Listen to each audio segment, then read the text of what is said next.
Ganito lang ito kasimple gawin ga at syempre hindi tayo dito bibili ng custard filling kundi gagawa lang po tayo. At ang ganda nito tingnan sa ating mga estante at pwede talaga natin itong pangbinta sa mga school canteen. Kaya tara na, umpisahan na natin yan. So dito ay gagawa lang tayo ng kalahating kilo pero marami na yung magagawa natin kasi 30 grams lang yung putol natin dito. So dito sa ating mixing bowl ay pagsamasamahin lang natin yung ating harina, yes, bread improver at powdered milk. At sunod nating ilagay yung ating itlog, light brown sugar, vanilla extract at asin at tubig. At gumamit ako dito ng all-purpose flour pero pwede naman talaga tayo ditong gumamit ng bread flour. At para mas lalong sumarap at lumambot ay pwede talaga tayo ditong gagamit ng evaporated milk imbis na tubig. Kailangan talaga na pag gumawa tayo ng ating dough, kung idaan natin sa ating mga dough roller machine o di kaya masahin natin ito ng mano-mano ay kailangan talaga na tunawin muna natin yung asin at asukal bago natin basahin yung harina para hindi din magaspang yung ating dough. At gagamit lang ako dito ng BOS or yung butter oil substitute ng Achievers.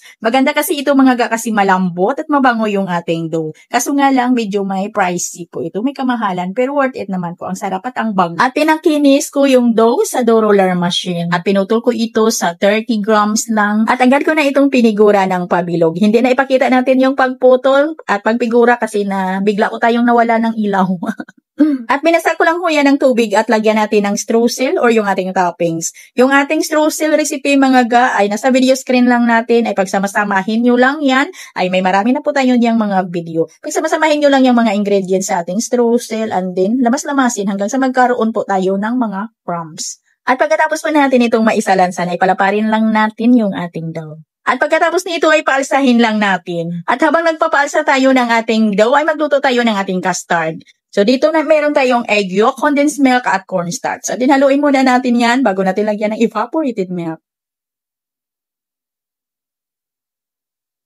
At lutuin natin ito sa mahinang apoy lang ng ating kalan at itong mga langga ay optional lang naman kung maglagay kayo dito ng food color na egg yellow. Ito ay optional lang naman. Haluin lang talaga natin yan hanggang sa lumapot. Huwag tigilan sa paghalo kasi madali lang masunog yung ilalim. At hindi lang na-on yung ating camera, nilagyan ko ito ng 2 tablespoon ng margarine. At ito okay na mga ga, pwede na natin itong isalin sa ating mga plastic piping bag. At nang umalsa na ito ng mga 60% ay dahan-dahanin natin itong gawa ng butas sa gitna. I-press down lang yan natin ng dahan-dahan. At pagkatapos po itong nagawa ng butas, mga ga na medyo malapad sa gitna ay nilagyan natin ng palaman. At pagkatapos nating lagyan ng palaman ay i-rest muna natin itong ng mga 20 to 30 minutes bago natin isalang.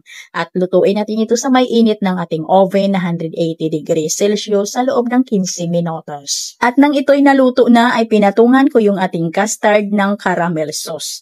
Ay kayo mga ga ay pwede tayong pumili dito na yung kahit ano pong ilagay ninyo dito. Pwedeng strawberry jam, pwedeng mango jam. Kayo nang bahala kung ano yung i-design or yung flavor na ilagay ninyo dito sa ibabaw. At masarap din dito ilagay yung peanut butter, yung biscuit sauce, at yung blueberry. Kayo nang bahala kung anong gusto nyong ipatong dito sa ating custard.